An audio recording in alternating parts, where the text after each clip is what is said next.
From Madison, Wisconsin and Minneapolis, Minnesota. Straight to your personal devices. Available on all major platforms and YouTube. This is the Armchair Analysts podcast. And here are your hosts, Ace and Johnny. Howdy, y'all. Ace and Johnny here. As our wonderful announcer already mentioned, another episode of Armchair Analysts podcast. Ace, the dashing young lad, how the heck are you? Oh, fresh off actually got some good sleep over the 4th of July weekend. Surprisingly, the fireworks didn't keep me up too much, which was awesome. Did you go see any, or were you just watching from your balcony? We could see, so I was at my parents' Friday and then stayed at the girls' place Friday night. We could see them like in 3 different directions from there, which was kind of sweet. And then Saturday, we basically were asleep by 9:30. Hey, man, no shame there. I loved it. That's the nice thing about the long weekend. You can get a ton of shit done, but there's still time to actually relax and just recharge. So that's, I mean, I dipped out of work early Friday. We had a Friday wedding up in Oshkosh. It was like 2-hour drive from here. Saturday. Why do I not remember what it is? Saturdays for the boy. No. Saturday was for some stuff. I don't know why I can't remember. Zoo. Oh, yeah. So we started off the day with the Milwaukee County Zoo. Went for like a crazy long walk, caught up on some podcasts, not ours. And then watched the Bucks game. And that was absolutely fantastic. We'll talk a little bit more about what happened later with that. Got together with like a bunch of my coworkers. My fiance went to Buffalo Wild Wings, watched on the big TV, got to celebrate with some old school Bucks fans who haven't seen any sort of significance in quite a while outside of a couple years ago. So it was a good experience. It was a lot of fun. Maybe stayed up a little too late celebrating. Sunday we went to the Madison Mallards game. They had fireworks show after, and kind of like you, like we could literally see it in like two other spots in Madison, so that was kind of cool. But and then Monday just recharged, got some laundry done, some chores around the house, so that was kind of nice. But this show is not what people tune into to find out about our lives. They might be curious, but there's other stuff going on. Do tell. I don't know. Somebody called my intro segment like my beginning monologue, and I don't know. That has like a negative connotation, but we're gonna start with the Random Rant. Regional Roundup, we have some good stuff, some scary stuff, and some stuff I'm pretty bitter and salty about. I can't believe you're making me record this show the day after a finals game loss, but that's okay. Hey, it's my sister's birthday, so we all have to make sacrifices. Well, yeah, I mean, obviously stuff has, obviously because of that. Happy birthday, sis. Hey, Allison, happy B-Day. Trevor Bauer, administrative leave. Sha'Carri Richardson, which has been like a pretty big story the last last week or so. Yep. And then Josh Gordon, he doesn't go away. I don't know how this is a thing. I got a new little game that I kind of picked up from something I saw on Twitter. Either or game, we're going to do Vikings players for Ace. I picked out 6 players, and he has to pick which one means more to him or he thinks means more to the franchise. Completely up for debate, just generate some discussion. Clip of the week is going to be the match, which I was too involved this weekend to really pay attention to, but catching up on it, it looked pretty awesome. And then tee off topic, NCAA NIL decision, and how things are already kind of rolling. So speaking of rolling, my opening monologue. So this is something. So I've been back in the office for a little over a month now. And obviously as a remote hire, I spent the first like 8-9 months just, working with like video calls, direct messaging, email, that kind of stuff. Just working internally with my team. And as somebody who managed projects, I have to talk to my team a lot, as you can imagine. So I don't know. I have my own personal experiences, which, coming back to the office, I'm the guy who would much rather, instead of waiting for you to reply, I'm just going to go to your desk and say, hey, like, what's going on? Get a group of people together for work on a larger project. Talk to the designer, talk to the dev, whatever, that kind of stuff. And kind of hammer things out that way. But I feel like some people are still kind of in the, oh, no, I'm just going to send you a message. Or like it's, I mean, you have all of these tools. You have all of these tools for communication, and you could just walk your ass over to me and talk if you have a question. But I've had some interesting things pop up. So I don't know. I'm just curious. Are you still 100% remote? I guess I don't even know. Yeah, You we are is. until they say September, but I always keep it like further notice Yeah. because what's going to happen is it'll be like what everyone loves to call a hybrid schedule. So basically, I think our teams Mm-hmm. will be able to dictate when we want to come in. So Which is nice. I we'll mean, I see. think from an employee Mhm. standpoint, that's pretty nice too, because it gives you obviously, Yeah, as the name implies, a little more flexibility, and and I think there's certain things about working from home which are nice. There's some yeah, I'm things not that, opposed to it. yeah, I mean, look at your office setup right now. I mean, you got it's a pretty good setup. So, but I don't know. Like, are you finding that most people, I guess now, I mean, it's harder to ask you because you don't really have the experience of being back in office. But my worry was that people would rely too much on like Slack, Teams, messaging and stuff like that, as opposed to actually talking Mhm. and conversing with people. I what are your thoughts on that? At least maybe for when you go back.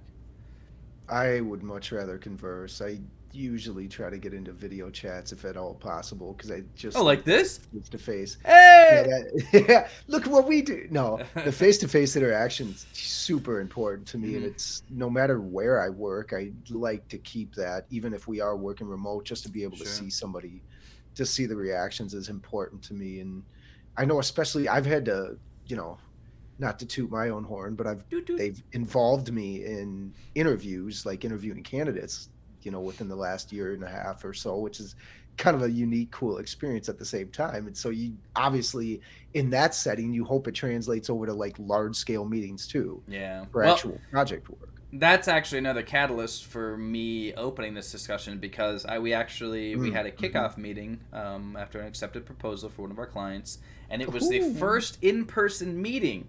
We had 6 people in our conference room, and it Did somebody bring felt food? good. Did No, they? it was early in the morning, not early, but it was Oh. earlier in the morning. So typically for like lunchtime ones, yeah, oh yeah, Hmm. there'll be a spread. So that's obviously another thing to look forward to. Yep. But I don't know, like that was exciting. Like actually being able to see the person I've been calling and emailing for the last 5-6 months. It's like, hey, how's it going? So that was kind of cool. But I don't know. Yeah. I'm hoping that as people get more comfortable, and obviously we have a decent amount of new hires too, so they're kind of getting their feet wet and getting it's an interesting group of people. Like there's a pretty wide That's range of people, so everyone's got to find their niche, I guess. Yeah, and I wonder if it's different in a smaller company too, where even though I think age might have something to do with it too, perhaps, and being similar age with a bunch of people, maybe it's a little easier to figure out. Yeah, I mean we're all like not older, but I mean we're all like late Mature, 20s, early yeah. 30s ish, and I mean there's 15 of us. Well, that's a good atmosphere then. Yeah, and I mean I Good feel, if attitude anything, on that. I feel isolated because I am in my own office, and most of the production team, design and devs, are in their group. They have like I mean it's not really cubicles, it's like an open concept, but like all their desks and their working areas are like side by side in Hmm. in the largest part of the office. So I don't know. I'm just curious to see what you think, but I mean, you're still 100% remote, so your life's going to be a little bit different. But The we'll check back creativity. in September for TBD. 2022, maybe. Shit. I'm not Jeez. going to remember that shit by then. Yeah. All right, regional roundup, moving right along. Hmm. Obviously, as I mentioned, Bucks finals, game Yes, one. sir. And you know what? Even between two smaller market teams, it seems like the Bucks are still not getting the kind of recognition that Yeah. I would hope. Like, it's literally just because Chris since Paul. yeah, I was gonna say it's literally like the Chris Paul story right now. Like, don't get me wrong, that is a wonderful story, fantastic timeline for him going through the ranks and flying from 5 different teams and 16 Yeah. years, yada yada. And the thing is, I know all this because I've heard it so many times. Literally, I think once people found out that hey, you know what? Maybe Kawhi's not coming back. Hey, maybe the Clippers can't actually do this. And the Suns got closer to advancing to the finals. This storyline just exploded. And now it's Yep. just kind of word vomit from every announcer, caster, or panelist. Just, they're. Obviously, I'm a little salty because I feel like the Bucks team is, I wouldn't say gone through a lot, but like they've paid their dues in the East, right? Like they've gotten bounced, they've gotten to the Eastern Conference Finals just 2 years ago. Hmm. They got bubbled last year, unfortunately, so that wasn't great. But now, I mean, they knocked off the Nets. Yep. The Heat really weren't the same team. I think we've covered that quite a bit. No. You know, and Trae Young and the Hawks, injury or no injury, I mean that's still a very formidable team. McMillan's done an amazing job. But now, you know, in the finals, it's like they're just a footnote in the story, really. The narrative is just so pro Suns. It's disgusting. But anyway, so obviously Game 1 was absolutely atrocious. I had a hard time watching. I had a hard time watching most of it just because, you know, I know what the team's capable of. Watching Giannis every time he extended, you know, that was my question to you is what you think about him playing? I thought this was a little more severe than what people had talked about, but I want to say that the man's not human. He literally has rubber bands as ligaments. They showed a replay. True statement. Much to my chagrin, they showed a replay of his injury, and it looks so bad. But like, I mean, you saw Saric come off the court, right? He had a torn ACL, and his injury looked way less severe than Giannis's. So, I mean, shit like that kind of messes with my mind. And so the fact that he was doubtful in the morning yesterday, then he's promoted to questionable, and then he's shooting around in warm-ups, and all of a sudden, all right, he's in. Okay. So, I mean, that obviously was to, you know, make it a little bit more difficult for Phoenix to prepare, but I mean, if anything, they were more prepared for Giannis playing than not, because that's been the more common, you know. So. Well, and that's just that. Speaking of going back to Chris Paul, that's kind of like his MO. That's why teammates get frustrated with him, is because he's that well prepared and he's sort of anal about like got to be there, got to just X's and O's and all that crap. But they really bought into him, and I thought they really pressed him a lot. The Bucks on defense, every time they got a chance, they tried to push it up court. The Suns did. And that's the thing. It's like knowing that Giannis maybe, obviously, I mean, he wasn't. I wouldn't say he was hobbled by the injury. I mean, watching him go cross court for that crazy block, you know, early in the game. You know, he had a couple plays where he just muscled him out. He just pushed Ayton out of the way, like, you know, he was just wet toilet paper. I mean, but there was some plays where it's like, okay, like he's okay, but then I see him come up gimpy a couple times, and I'm like, shit. I mean, this game's probably done. It might not be a horrible idea to take him out. I mean, there's a lot of things that went wrong. Giannis, I don't think is one of them. No, he talked about it in the post-game presser. Obviously, he said the exact same thing as any injured superstar would say, like, "Oh, I'm fine. I feel great." Kawhi also said that. Kawhi also said that after. In the series that he got hurt as well. It's like, I feel all right. Hurts a little bit, but I'll be okay. Forced him to miss the rest of the playoffs. Never played another game, right? And you just look at him in that post-game presser, and he's like, nah, I'll be fine. Be fine. Like, come on, dude. Like, there's people counting on you. Come on. I actually bet the under on the game. For some reason, I thought 218.5 was going to be. I thought the Suns were going to beat them pretty good, but I thought it was going to be one of those slow played games. When I saw that they were pressing all the time, I'm like, great, I lost this bet. So plus, we were talking as a group too, just the I think I mentioned the fatigue of Giannis, but just overall the short misses that they had too. The Bucks. And the free throw discrepancy, this easily could have been a different game. So that, I mean, I think the free throws, I mean, that's something that's pretty prominent in most Bucks series. Like we're never going to attempt more free throws, and we're definitely not going to make more free throws than any team we're facing. That's just, I mean, it's like a sunk cost at this point. Like that's just how it goes. You just have to kind of eat it and hope for the best.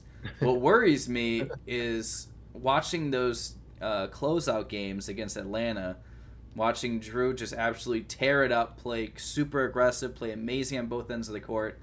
You didn't see that in Game 1. He looked a little gun shy. He was scared to drive to the hole. He wasn't able. He got absolutely. I think I posted in our group chat. Like it was like they were playing monkey in the middle with him. They made it so that he couldn't stick to Booker. He couldn't stick to CP3. They moved the ball so well and so efficiently on the perimeter and in the paint for so long that Drew was just like he didn't know where to go. He literally looked like he was playing monkey in the middle. Those high screen and rolls, like just covering, flawlessly executed. And the problem is once, I mean, CP3 was missing shots to begin with in the game, so it's like, you know what, this is our time. Let's get it. We got into a little bit of a rhythm, got a decent lead, but it's like he's not going to keep missing those shots. And towards the end of the game, I mean, he was just dropping dimes, man. Like there were so many times where I'm just like, I don't know how do you defend this? Like you have 3 very, very talented defensive players, and also Lopez isn't a slouch either, but like you can't guard the perimeter. And I think that was the first time, and Holiday even talked about in the post game presser. I think they really missed DiVincenzo for his perimeter D. They really missed that big, wide body being able to get up in those faces of those shooters, because there's really, if they're going to move the ball that well, there's no way that Chris or Holiday are going to be able to defend the perimeter. Like it's just clearly last night. And they're purposely switching too. I think they want to get the worst defense. Like they were going after Lopez. They were going after CP3 guarded by Lopez. How many times did it happen last night? Oh my gosh. Portis, I thought, held his own a little bit better, but I at the end of the day, if they're going to keep switching around like that, it's hard for one of those, Middleton or Holiday to stick with the guy. It's almost like Curry coming off screens a lot, where you're like, God, how do you there's no way to defend this, especially when they get to their spots and Booker's basically lights out from anywhere, and Chris Paul anytime he's inside the paint. Booker was a force. I mean, we knew he would be, but he looked like a baby Harden, the way he was getting to the line and the way he was just, even when it looked like there was no way he could draw a foul, he would make an adjustment, and that's a plan. That's a perfectly legitimate game plan. Teams have done pretty well with that historically, but no, there was a lot of things that went wrong. I'm actually, I will say, silver lining, I'm pretty impressed that in the fourth quarter it wasn't just a complete meltdown. They actually tried to keep it competitive. I guess the side note of that is that, they were knocking down threes at a much better clip than they normally do. So the fact that they were able to do that and still lose is a little worrisome, but they were not aggressive in the paint. Drew he just looked really shy. He was stopping his drive halfway through and trying to pull up, and do a mid-range J, and it wasn't going down for him. He tried his best, and I know that, the team tried to get him rolling, just get like a confidence shot. Just start with one. If you've been you're 0 for 5, 0 for 6, you got to make one. He was missing layups. Too many bunnies were missed too. Like it was pretty bad overall. So the fact that they only lost, by a handful is okay, I guess. Exactly. But they got to win one. They have to win one in Phoenix, right? So on to game 2. They'll make adjustments. On to game 2. All right. Tell me about them TWolves. Yeah, it's weird to be talking about them in the I guess, summer or their break, whatever you want to. Yeah, but the Wolves, they do have the sale in place. It's weird because I think there hasn't been enough conversation about what that actually means, and like the owner Glenn Taylor has been talking that there is a clause in there that they're not supposed to move the team. That clause isn't true. There's like language in there saying that if they want to make changes, they have to go through a governance matters, like quotations governance matters, which means there's a list of changes, and within that list is relocation. That if that comes up as a question, they have to present to an advisory board, whatever the case. But it's not like it's a foregone conclusion that it's. But it's on the table. It's on the table. Yes, okay. It's on. It's not on the table, so to speak. But let's say in a couple of years when they get more, because here's another thing. They're only getting 20% of the team. They're not getting full over time. The first installment, so 2021, the first installment is only 20% of the Wolves franchise, which means they're taking a stake out of Taylor's. There's still another minority owner. I did a little math digging. There's 17% of a minority owner. The rest is owned by Taylor. So, 100 minus 17, 83, 83 minus 20, 63, sort of that is how much, 63% then after this 2021 sale. Between Rain Man over here. Between A-Rod and Laurie, once they own 20% of the team, 63 will be owned by Taylor, and that will slowly dissipate. I'm not sure at what percentage, but by like 23, 24, so like in three years, they'll be majority owners at that point. So we still got a ways to go. And the point is, it's like, it's not off the table for them to leave once they become my majority owners. Sure. I think so basically we're waiting on 3 years, which, a lot can change then. But In Timberwolves time, it's pretty short with no playoffs. That's just a few months, really. All right, so relocation is not technically on the table, but it's not off the table. Correct. Yeah, it's not, as our owner's been saying in like local papers and interviews, that it's not going to happen contractually. They can't do it. There's a clause. There's no freaking clause. Seattle Timber Sonics, let's go, baby. Let's go. I just wanted to bring that up because we sort of buried it after like talking about it once, but they're not getting majority stake for at least 3 years. It's a good point. And wow, look at you doing research. And Rod's been bored over here. This guy. He should be doing that. I got to share. Yeah, my bad, Rod. I got to share that. All right. And I know that you were just dying to talk about that amazing football club over in Mini, right? The United, not the Vikings. Ooh. We'll have their talk soon, especially speaking, like, quick segue, the whole pick'em with the Vikings and Packers. We should do that for fantasy, just side note. Yeah. Oh, like weekly, who you got? Just name off aces. That could be the aces quick six. But the Minnesota United tied on July 3rd, Saturday. Yeah, ties two. At least they scored goals, 2-2 at home. But then they play on the road against Colorado tonight at 8 p.m. We need this win because we're technically in 6th place out of 8. But Colorado's in 4th, so this would be a huge win to get up on them. They're a couple points ahead of us right now, and so watch. No, wherever you can. I think I actually can, because technically I think since FS Wisconsin sold all of their baseball and basketball rights, now I have Bally, and I think I have Bally North, so I might be able to. Or is it on ESPN? It might be on ESPN Plus. I don't know. It could be Plus, or I'm pretty sure I have access to it. But I'll never be that desperate. Unless you're over, maybe I'll do it, or I'm over there, maybe. Fair enough. All right. Trevor Bauer. I know that name, but I don't know why I don't. Well, who is that? You need to take the. You don't know the Dodgers pitcher? Trevor Bauer, the Dodgers pitcher? He's under basically, not to make light of this, he's under administrative leave, which in my opinion means a teacher or a school board or like somebody effed up in a school when you're put on leave, like the principal puts you on leave for whatever reasons. That's what it seems like. He's signed a 3-year deal with the Dodgers last year, or I guess technically this year to pitch for him, but last year, the season prior, and was a big proponent of the, like, even years ago, he was emailing and bugging MLB about a big proponent about the issue that's come to light now with pitchers and substances. He was the one that dug in deep, did research, figured out, hey, the only way to actually get better grip is to use substances no matter what, like just to get better spin rate, all that crap.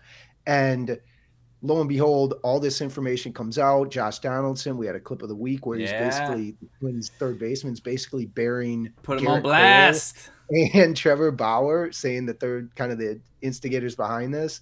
But now he's put on administrative leave, like I mentioned, for domestic violence case. Apparently, in reading some reports, there was what his lawyer's deeming consensual contact with him and this lady, but what of course her lawyer is saying is that it was not consensual. There's physical harm, and of course from that, emotional harm. So I don't know apparently this happened over like 2 occasions in California, 2 separate occasions. I don't know if it was one or what, but she filed a restraining order against him, which prompted MLB to suspend him. And I don't like getting down, but I also like getting down conspiratorial routes. And it's sort of funny that he's a huge proponent coming out negatively for, like, trying to explain to MLB, hey, pitchers are cheating. Oh, you're not going to take my information and research seriously? Well, then I'm going to cheat too, right? And so what happens after, this whole crackdown on the pitchers with substances comes out and the penalty? He goes on YouTube and writes videos up about how you can cheat, how you can do all this on it, because he's got a huge YouTube presence, right? And so this is no more than 2-3 weeks ago, he's putting video content out about explaining what pitchers do, how you can use rosin, which is legal, and sunscreen to get all this crap, right? And lo and behold, now he's on administrative leave, been gone from the team for at least 7 days. I mean, he's getting paid, but it's still like, okay, is this a That's smear literally what campaign? Chuck said too. Ooh, nice Is job, this a MOB. smear? Nice Yeah. job. Suspending him with pay. Ooh, that's gonna teach him. But like, what? So he's under. I know you probably don't know much about this, but he's on leave for domestic violation, which who knows when this will get settled. I just think it's odd timing. Is all. Odd timing. Coincidental. Maybe we grab our tinfoil hats and expose this further. Well, I That's tried to get at the interesting. restraining order to see if I could find any public. Oh my records. I god. could. Well, Leave Rod to do that. You're doing all this investigation. All right. Rod, get on that. Speaking of investigation, so this story broke last week, and I think it was kind of trending upward, and then all of a sudden there was kind of a boom, a headshot at the end. Sha'Carri Richardson, who was, I mean, I know this seems like a bold claim, but she was the fastest woman in America. Yeah. Very, very... 100 meters. And, yeah, and off the I'm relay trying team. to think of a comparison. Like, I don't want to compare to LeBron, but she was someone that everyone, like, in college was like, okay, the Olympics were postponed, obviously. So like when this stuff goes down, like, she's gonna dominate. Like, she's already a gold medal favorite. You know, she was supposed to just blow things up at the Olympics coming up, and then all of a sudden, mom passes, which I personally I don't even know how the hell you deal with that, but she decided that, hey, you know what, I'm gonna help put my pains away for a little bit, and you know, she had some Mary Jane, and then drug test pops up, obviously because the Olympics are coming, and now she failed that, and now she's suspended for a month, which means technically her suspension would end before the Tokyo Olympics, but they left her off the relay team, and I'm assuming that there's more things to come. I don't know the whole story, but I just think it's absolutely ridiculous that, you know, something that is not it's not a performance enhancer whatsoever. Like, no. I think you and I can agree through years of college and maybe post-college, you know, it's not a performance enhancer. I think I would have graduated actually on time had I not tried it. So I think we could bring up a little story too of another friend. Stop it. So I don't know. I just don't understand. I understand that you want these athletes are supposed to be the best of the best of representing countries all across the globe. You want them to be in tip-top shape, you know, pure, if you will, because they're representing them. They're literally draped in their country's flag. I get it. I understand. But this particular scenario, I'm not saying it should be a case-by-case basis. I just don't understand how in 2021 we are still having... Yeah. You're literally going to take, you know, arguably the best chance that the U.S. has for a gold in that category. It's just gone. And the reason, you know, if she was doping, sure, boom, done. Not even a suspension, just done. But like, come on. I don't know. I just find this kind of ridiculous. I'm glad they came down hard on Russia, but this is clearly like one of those instances, like you said, where it's like, we're in the 21st century. Like, come on, get with it. We got states that have legalized this crap. Like, it's legalized in the NBA, across multiple sports platforms. I realize there's probably a window where they shouldn't do it, perhaps, where they know maybe they're going to get tested randomly throughout a month, 2 months. So maybe, but at the end of the day, it's not a performance enhancer. No, and a lot of athletes use it for freaking pain anyway. I was gonna say instead of doping up, you know, like when Rodgers messed up his knee against the Bears and they doped him up and threw him back in the game. Instead of continuing on that medical path, you know, they choose alternate stuff, and cannabis sometimes happens to be in that. Whole nother argument. I just thought it was a ridiculous story. I know people were talking about it quite a bit, so I want to touch on it. Also kind of pertains to the next topic. One of the biggest NFL dopers of all time admitted to smoking, drinking, all that good stuff before playing games in high school, college, and NFL. This guy, Joshua Gordon, everybody, trying to get reinstated again. Give it up, dude. Give it up. Who's more polarizing, him or Johnny Manziel? Is that even a... I mean, like, I think anyone who had their head on straight and actually watched him play in college knew that he wasn't going to amount to jack shit. So I care much less about Johnny Manziel. The fact that he's still trying to be relevant, I think, is adorable. You know, Josh Gordon. Come on, man. Like he has a special place in my heart. He carried me through fantasy when he was on the Browns because they were down by so much they had to throw all fourth quarter. You know, I was PPR. The guy was a monster.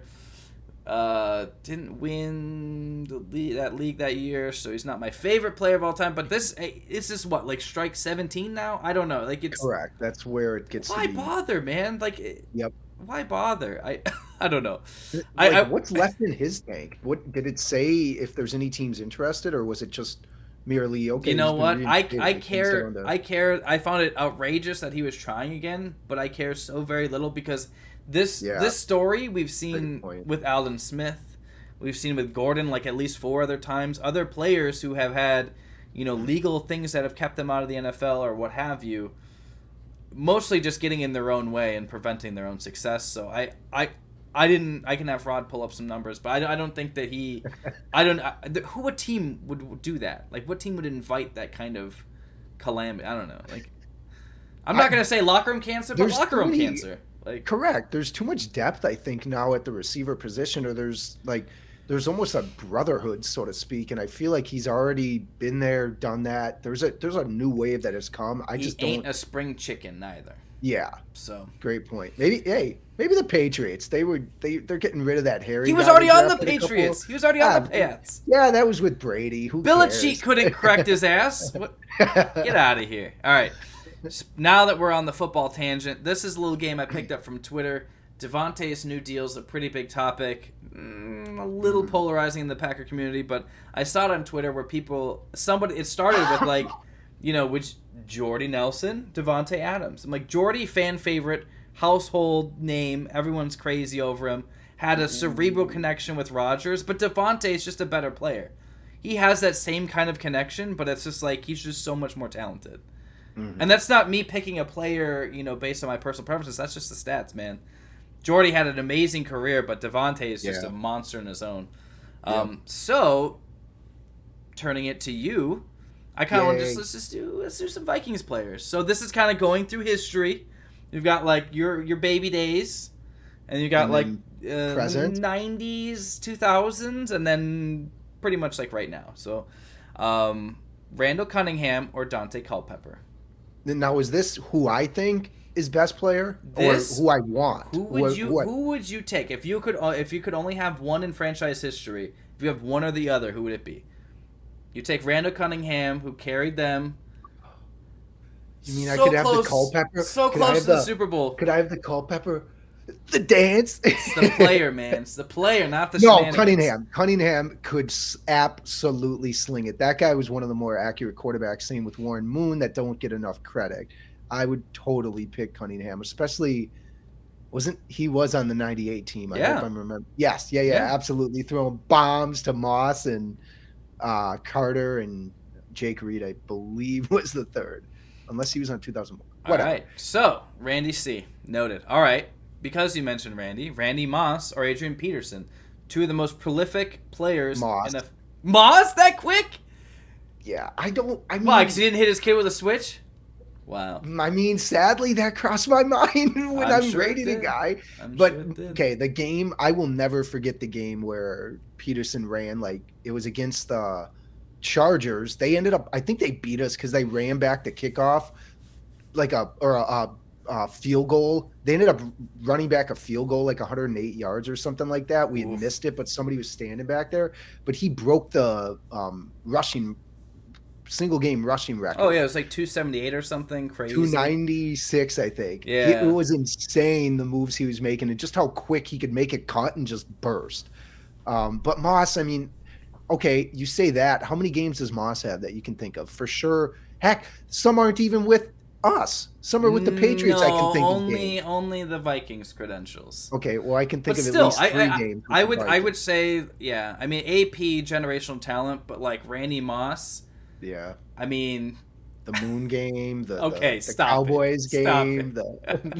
Okay, I would agree with both your picks so far. All right, so now we got to get some defense. I mean, I don't want to talk about Jared Allen because he still gives me nightmares. as a Packer fan.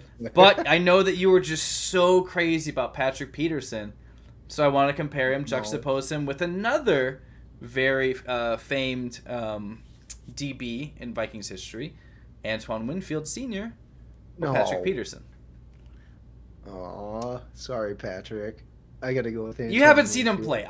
You were such a hard on for him. Winfield Sr. was a staple in that secondary, locking it down when there was nobody else.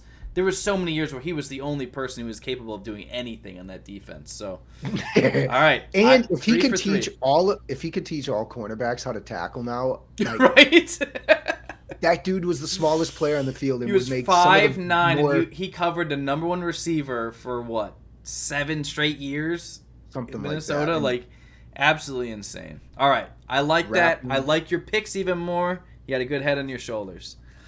All right, this clip of the week. This was part of, unfortunately, the viral stuff that got to my cell phone even when I was busy. But this clip, it shouldn't be too surprising, but just kind of seeing like how Rodgers was when he was playing, and just seeing his demeanor, like. He's having fun. It feels selfish, but at the same time, like, I mean, the press has to ask these questions about what he's doing, and he knew going in there was going to be people throwing this at him, right? So let's take a listen here. Aaron Rodgers, I see a bear out there. It leads me to a question. October 17th, Packers Bears. Any idea who's going to be there? Anybody who's going to be quarterbacking in the number 12 jersey? Yeah, I don't know. Be agency. See. How about September 12th then? Will you go for that one? What's that one? That would be the opener against the Saints. Oh. All Cheesers rejoice. Yeah, I don't know. We'll see. Okay. You're a Milwaukee guy. I know. Aaron, everybody's on their toes. They want to know, man. They want to know.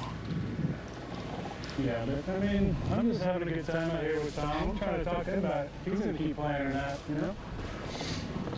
Hey, Aaron, we go way back. You can just tell me. I'll keep it a secret. Hey, I promise I will not put it anywhere. Charles, I'll tell you this week in Tahoe, and you can leak it. Okay, I got you. Dinner's on me. That'll be a first. Low key. Those are like my two favorite guys. Like, I've had like a mini crush on Charles Barkley for probably a little bit before, but definitely after he was on Shark Tank. I don't know why, but like it's just. Wait, when was that? It was a couple years ago. Yeah, he was like Okay. I can't remember. I think it's when Robert Herjavec was like he had the twins, so he was off the show. So they had some celebrities in, like A-Rod was in, Rodriguez, not Rodgers. Like Ashton Kutcher came in, but like Charles Barkley came in, and like he was so good they kept him for a few episodes, so it was pretty neat. But I would pay a good amount of money to be a fly on that wall for that dinner, just listening. Oh my God, yes, at Lake Tahoe, right? Wherever they said. Wherever they decide, maybe it's a Chick-fil-A, knowing Chuck, but I mean. I think it's maybe a Chipotle. He's so cheap. But I don't know. Like, I felt bad because it's like, you know what? Like, I don't know. I don't feel bad. He's just such a troll, though. Like, you knew that he wasn't going to give you an answer. But, like, it's the media's job to pry and pick. Yeah. So I totally get it. It's kind of messed up, though. Like, when he said September 12th, I was like, oh, what's that? Like, for a second, I'm like, does he really not know when the NFL season starts? Really? He may not know who. Yeah, I mean, maybe he's. I know the Packers' schedule. I'm pretty sure the quarterback of the Packers knows their schedule. Yeah. But that was a little weird. So that I don't know. I thought that was pretty cool, but we'll have to wait and see. All I know is that I think today or maybe it was yesterday. I think today was the deadline if he was going to opt out, and it didn't happen. Oh, today. So okay. I'm just saying. There's a lot of hubbub. I think he's trying to make him worry a little bit, make him sweat a little bit. So exactly. If anything, I'm feeling more confident, but we'll see what my boy Chuck has to say. All right. Lips are sealed. Yeah, they clearly are. All right. So your tee-off topic. You are the expert here, sir. NCAA NIL. We talked about it. Actually, the news literally broke on my phone while we were recording last week. So I'm sure you've been investigating ruthlessly on the interwebs. So. This I think it's funny that it's called NIL, which just shows the stupidity of the NCAA as a governing body anyways. It means, don't you think NIL, like acronyms, normally means something pretty intelligent? It literally means name, image, likeness, because they didn't know what else to call it, right? Well, if you're British, nil means nothing. So maybe that's maybe there's some foreshadowing there. I don't know. It could be next level, but I don't think the NCAA is next level in thinking. No, not for the nonprofit that they are. The very successful and profitable nonprofit that they are. Yeah, so I think that just shows kind of the unprepared or like the lack of education that the NCAA has done to even prepare themselves for something like this. Because what's happening is each state, and really for that matter, the universities sort of have to govern stuff. And what the hell does that mean? Well, I don't know. You need a compliance team. You need to talk with endorsers to figure out what's legal for a 5-star recruit to get. Like, do you even put those in place? What's legal for a 5-star recruit versus a walk-on or a volleyball? Like, do you think states, or is it up to the university to set limits, I guess? Or because normally I would think, okay, the NCAA should have a definition, like articles created that say, okay, for any high profile team or any high profile athlete that comes in, sign endorsements up to this price, right? It's the wild west. And that's what makes me think that they didn't think that this was actually going to go through, and definitely not this quickly, because there's nothing in place. There's no regulation for this, and we all know how much the NCAA loves to regulate stuff. I feel like they just got the carpet ripped out from under them, because there's literally, like you said, it's the wild west. But it's like, not only that, but you got to think about how many actual student athletes could take advantage of this. And another thing, actually, correct. And another thing in reading about this is last year, because of COVID, I think the NCAA put in a law for at least football and baseball or basketball for transfer pool. You can go into the transfer pool immediately that year. And so even just that year alone, obviously you notice that for COVID, people opt out, that number was going to spike, but they eligibility extended a year too. Yes. Yeah, correct. So this is going to create just huge waves of I think within the recruiting circle, it's going to be so much more chaotic to try to follow who's trying to sway who to come to this university where we can pay you 6 figures, but we know that, poor University of Minnesota is only going to pay you 4 figures or 5. It's like, but they haven't had any issues keeping talent in the state before, so this is definitely going to help, right? Actually, so that's another question I have for you is what happens to, do you think over time players' opinions or players' reasonings change to more like, I can make more money here in this time, I'm going to go to this school versus like a powerhouse maybe, or whatever the case? I mean, I think they kind of would go hand in hand, don't you think? Like, I mean, I would assume that, playing football at Alabama would probably pay more than playing football at Duke, or, like a football not so known for their athletic prowess, or play. I mean, but that's the thing though. Like, you have to weigh that in. It's like, okay, well, if I'm a college or if I'm a high school basketball phenom, like, I'm probably going to want to play for Kentucky. I'm probably going to, play for one of the big schools. And then, instead of getting, maybe you get that like initial payday, but it also sets you up better for the future. Or would you rather be a big star in a big fish in a little pond, play, for like a Big Ten team or like a smaller conference, maybe get a nice payday, but you won't get the exposure for your future. So I feel like they kind of will go hand in hand. I don't think, honestly, that's going to change a ton. It'll obviously be more beneficial for the players, and I can't really predict how it's going to affect the schools. But I feel like it's not like Alabama and Nick Saban are all of a sudden going to be fighting to, making it's going to be harder to recruit people. Like, they have boosters that will put millions and millions of dollars wherever it needs to go. So, if they need to support the players, if they need to help, they'll do something. They'll grease some palms to help the players stay where the players need to be. So, well, I mean. Another interesting point is I was we hadn't really talked about this, but I was reading the University of Miami. There's a MMA training facility down there that's going to offer, they'll offer $500 a month for scholarship athletes at Miami to help for recruitment purposes, basically to campaign for the gym. So it's like, I was waiting for something like that, because that's a larger model that you could, okay, now you can extend that to another university, Florida State, Florida, something like that, especially if you're trying to grow a business. So I think from a capitalistic standpoint, it's going to be huge for these small businesses, hopefully, to, if they got some buying power, to kind of reap some of the benefits. But again, I don't think the landscape in recruiting probably changes all that much, because like you said, the powerhouses still have the largest resources to pull from anyways. I can't imagine waking up, let's say September, and all of a sudden the Clemson Tigers they don't have it. They can't fill the void of the players that left for the NFL. Like, I'm pretty sure they're going to be okay. So, hey, if not, more parity, and we actually get to see some other teams in the college football playoffs. Maybe Ohio State finally takes a nosedive. We can seize it. No, not going to happen. Yeah, they build up Michigan, if anything. Oh my gosh, don't you think that should be an entire episode in its own. I will never understand how everyone just wants to. No. No Harbaugh talk. I can't do it. No Wolverines. All right. The cool thing is, like, you actually shared this article with me too, that there's people already inking deals. They're already taking advantage of this. So we already said that there's nothing in place whatsoever, and now people are already starting to capitalize on it. So they're going to have to hit the ground running and start figuring this shit out pretty quickly, because I mean, by the time their respective seasons come up, like, they're already going to be making money. Yeah.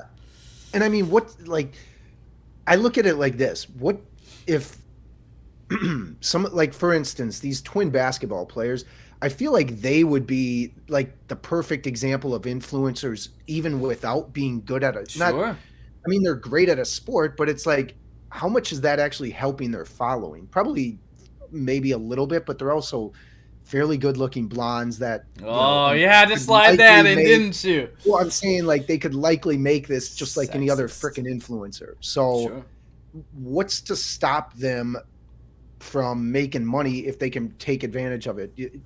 Before that ruling, July 1st, it was literally because they were on scholarship. They have upwards of, I think it was like 3 million followers on Instagram. I mean, that's a hell of a lot of people. It does pay to be attractive. It does pay to be attractive. If we were both dashing and good looking, I think we'd be doing a little bit better. All right. Enough of that. Final note: Poirier, McGregor. Who you got? It's like a pick 'em right now for betting. Who you got? Close it out. Great. Sage advice. I don't want to, but McGregor. Really? I hope Poirier wins, but for some reason I just feel like they're gonna let McGregor. He's got a chip on his shoulder, and UFC kind of wants him to win. He's the poster boy, so they need that. They need those clicks.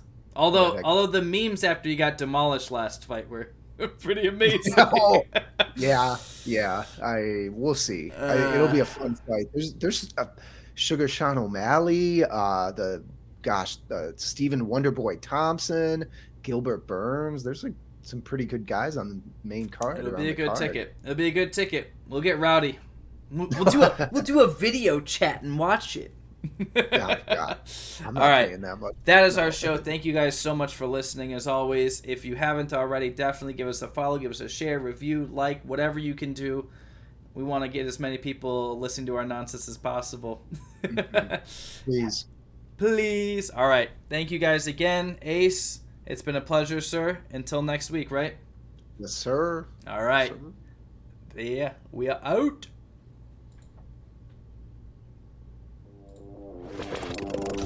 That's the show for this week.